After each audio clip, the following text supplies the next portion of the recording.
don't look at me, look over there. Ha! That is the Lucid Air Sapphire, and it's the triple motor nightmare for Elon Musk. And the one question that everyone wants answered is, will it finally unseat that f***ing Tesla Model S Plaid as the quickest accelerating production car of all time? Meh. What I want to know is, will it unseat the quickest accelerating gasoline-powered production car of all time, 1,500 horsepower Bugatti Chiron Pure Sport? And there's the little boy on his bike. Sit up. Listen, Josh Herron, the last time I was here, I told you I was going to bring really quick cars. You think your little toy can keep up with the big boys?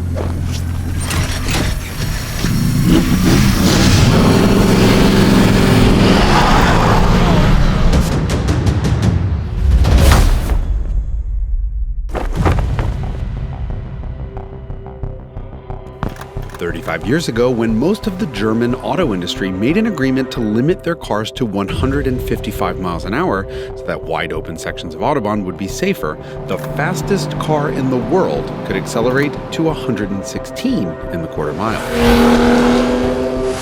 Within just a quarter of a mile, each of the cars here can get to that 155 mile an hour German speed limit. Hell, they can all do 60 miles an hour by the time they get to the end of your driveway. Literally. Cars as fast as the Tesla Model S Plaid can get you kicked out of a drag strip for not having a roll cage, a full-face helmet, competition license, or even parachute. Okay, these cars aren't just fast. Racing against other cars is like racing a stealth bomber against a tricycle. The last time we raced a Plaid, we included a BMW M5 and gave it a 70 mile an hour starting advantage. And the Tesla still won. But the Lucid Air Dream Edition didn't.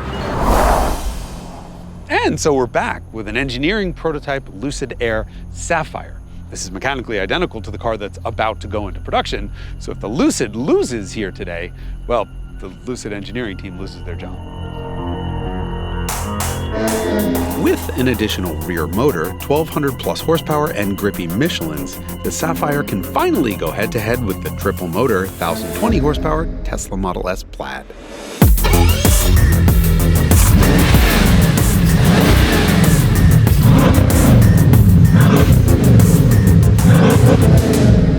They both get to race the speed and horsepower champion. And look, nothing comes close to a Bugatti. Not in price, not in engineering, and certainly not in opulence. This is a Chiron Pure Sport, which means it has a fixed wang. It also has Cup 2R tires, no sound deadening, and shortened gear ratios, to say nothing of the 1,479 horsepower.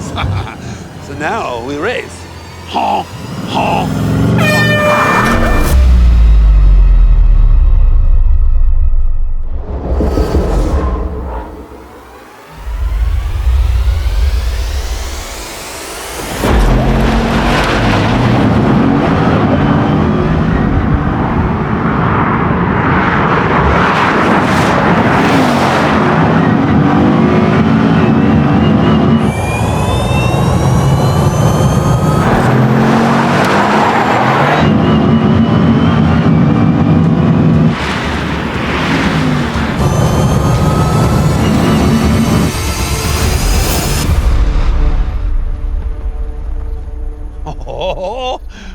we're gonna have a winner. This is gonna be a production car world record, because that is a 9.1. And keep in mind, this isn't a treated surface like you'd see at a drag strip. This is just regular old asphalt. The last time we raced a Lucid versus a Tesla, the Lucid was 8 car lengths behind.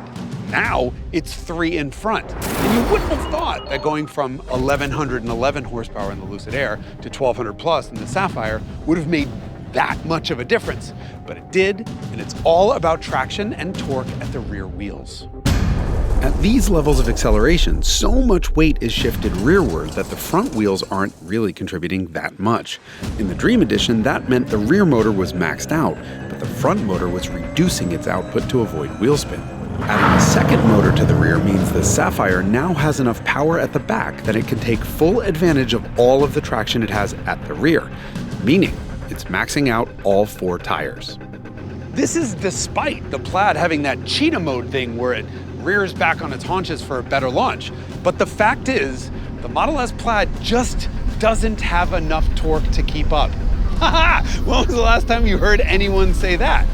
When was the last time you saw a 3-car race where a Plaid came in DFL? Though I have to give it credit, it finished 6.5 feet behind a $4 million 8-liter, 16-cylinder, 4-turbocharged monster. Pretty close.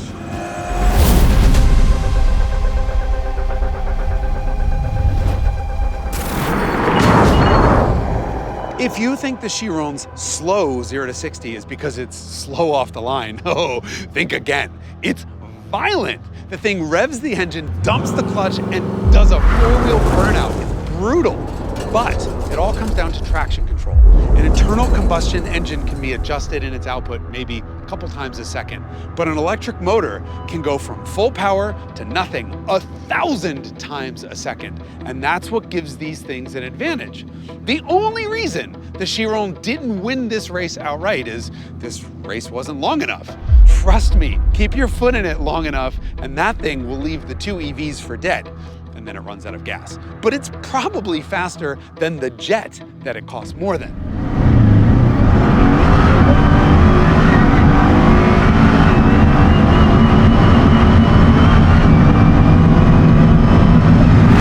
Well, it's settled then. 2 5-passenger sedans can beat or tie the world-beating carbon-tubbed 8-liter 16-cylinder quad-turbo French king of speed.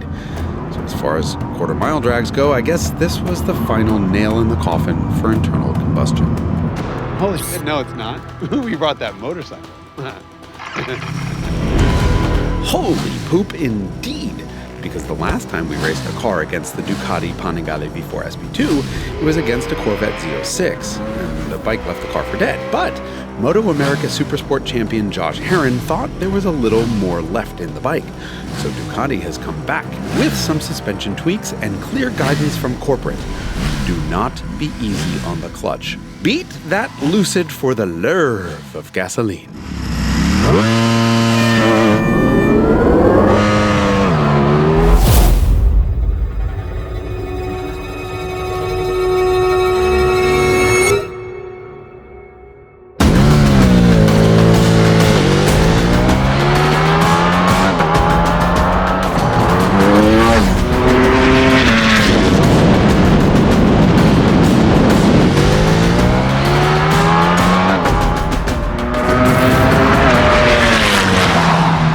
Hope you appreciate just how completely insane this is. Today we have a Tesla, a Bugatti, and a Ducati all running a 9.3 second quarter. And to get that, Josh dumped the Ducati's clutch at over 10,000 RPM. That was just the beginning.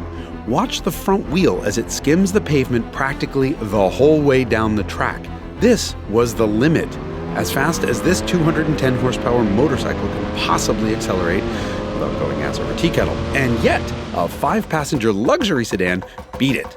Lucid's 1,000 Hertz traction control worked overtime practically the whole way down the track.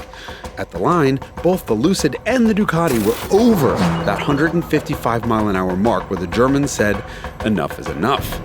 And that happened in just 1,320 feet, not on a wide open stretch of Autobahn.